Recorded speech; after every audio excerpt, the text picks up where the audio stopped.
రైతు సంక్షేమంపై సవాల్, అధికార విపక్షాలు శివాల్. తెలంగాణలో సవాళ్ల పర్వం ముదిరిపోయింది. దమ్ముంటే రమ్మంటూ రేవంత్ చేసిన సవాల్ని స్వీకరించిన కేటీఆర్ ప్రెస్ క్లబ్కు వెళ్లారు. సవాల్ విసిరిన రేవంత్ ఢిల్లీకి వెళ్లారని సెటైర్లేశారు. మరోవైపు కేటీఆర్ కమెంట్లకు కౌంటర్ ఇచ్చారు కాంగ్రెస్ నేతలు. రైతు సమస్యలపై కేసీఆర్కు చిత్తశుద్ధి ఉంటే, కేటీఆర్కి దమ్ముంటే అసెంబ్లీకి రావాలని ప్రతి సవాల్ విసిరారు. అది ఢిల్లీలో ఉండే మోడీ అయినా సరే, గల్లీలో ఉండే కేడీ అయినా సరే, చర్చ పెడతాం. పార్లమెంటులోనా, అసెంబ్లీలోనా? రైతు రాజ్యం ఎవరు తెచ్చిండ్రు? రైతులకు అండగా నిలబడ్డది ఎవరు? తేల్చుకుందాం. రాండి చర్చలకు. కేసీఆర్ వస్తాడు, కేటీఆర్ వస్తాడు, కిషన్ రెడ్డి వస్తాడు, నరేంద్ర మోడీ వస్తాడు.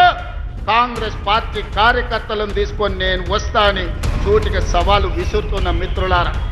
సామాజిక సమరభేరి సభలో ముఖ్యమంత్రి రేవంత్ రెడ్డి విసిరిన ఈ సవాల్ తెలంగాణ రాజకీయాల్లో హీట్ పెంచింది. ముఖ్యమంత్రి తన పేరు తీసుకున్నారు కాబట్టి తాను చర్చకు సిద్ధమన్నారు కేటీఆర్. మంగళవారం ప్రెస్ క్లబ్ లో చర్చకు వస్తానని, సీఎం రేవంత్ కూడా బహిరంగ చర్చకు రావాలన్నారు కేటీఆర్. అన్నట్టుగానే ప్రెస్ క్లబ్ కు వెళ్లిన కేటీఆర్ కాసేపు కాంగ్రెస్ నేతల కోసం ఎదురుచూశారు. సవాల్ చేసిన సీఎం చర్చకు ఎందుకు రాలేదని ప్రశ్నించారు కేటీఆర్. రేవంత్ రెడ్డికి రచ్చ చేయడం వచ్చు తప్ప చర్చ చేయడం రాదు అనేది మాత్రం ఖరాఖండిగా తేలిపోయింది. రేవంత్ రెడ్డికి బూతులు మాట్లాడడం వస్తుంది తప్ప రైతుల గురించి మాట్లాడడం మాత్రం రాదు అనేది స్పష్టంగా తేలిపోయింది. ఇవాళ బేసిక్ నాలెడ్జ్ లేని ముఖ్యమంత్రి. రేవంత్ అసమర్థత వల్ల కృష్ణా జలాల్లో తెలంగాణకు అన్యాయం జరుగుతుందన్నారు కేటీఆర్. సీఎం రేవంత్ రెడ్డి రైతులకు చేసిందేమీ లేదు కాబట్టే చర్చకు రాకుండా తప్పించుకునేందుకు ఢిల్లీకి వెళ్లారని ఆరోపించారు కేటీఆర్. రేవంత్ కు చర్చకు వచ్చే దమ్ము లేకపోతే కేసీఆర్ కు క్షమాపణలు చెప్పాలన్నారు కేటీఆర్. ఒక కాంగ్రెస్ నాయకుడు ఫోన్ చేసిండు, ఎందుకన్నా ఇదంతా అని. నేను అడిగినా, మరి మీ ముఖ్యమంత్రి పిలిచిండు కదా, ఎక్కడ పోయిండు అన్న ఢిల్లీకి పోయిండు అన్నాడు. ఎందుకు పోయిండు, ఏమిటి పోయిండు అని నేనన్నా. ఎరువుల బస్తాల కోసం పోయిండు అన్న అన్నాడు. ఎరువుల బస్తాల కోసం పోయిండట. ఎట్లుందంటే ఇది, వెనకటికి ఎవడో తాటి చెట్టు ఎక్కిండట. ఎందుకు ఎక్కినవా తాటి చెట్టు అంటే, దూడకు గడ్డి కోసం ఎక్కిన అన్నాడట. రేవంత్ రెడ్డి ఎరువుల బస్తాల కోసం పోయినట్టు ఎవరైనా నమ్ముతారా రాష్ట్రంలో? రేవంత్ రెడ్డి ఏ బస్తాలు తీసుకొని పోయిండో ఢిల్లీకి అందరికీ తెలుసు. రేవంత్ రెడ్డి వాళ్ళ ఢిల్లీ బాసులకు, కేంద్రంలో ఉండే పెద్దలకు ఏ బస్తాలు మోస్తాడో, ఏ బస్తాలు మోసి ఇవాళ ఆ పదవి కాపాడుకుంటున్నాడో రాష్ట్రంలో చిన్నపిల్లలకు కూడా తెలుసు. కేటీఆర్ తీరుపై మండిపడ్డారు మంత్రి పొంగులేటి శ్రీనివాసరెడ్డి. కృష్ణా జలాల్లో తెలంగాణకు అన్యాయం చేసిందే బీఆర్ఎస్ అన్నారాయన. తప్పులు ఒక్కొక్కటిగా బయటకు వస్తుంటే సీఎంను తిడుతున్నారని ఆగ్రహం వ్యక్తం చేశారు పొంగులేటి. తెలంగాణ ప్రజలు కర్రు కాల్చి ఆ అహంకారపూరితమైన నాయకులకి బుద్ధి చెప్పారు. అయినా ఇంకా సిగ్గురాల. ప్రతిరోజు కడుపు నిండా నింపుకొని ఉన్న విషాన్ని కమ్ముతూ చిమ్ముతూ ఎలా మాట్లాడుతున్నారో మీకు తెలియదు కాదు.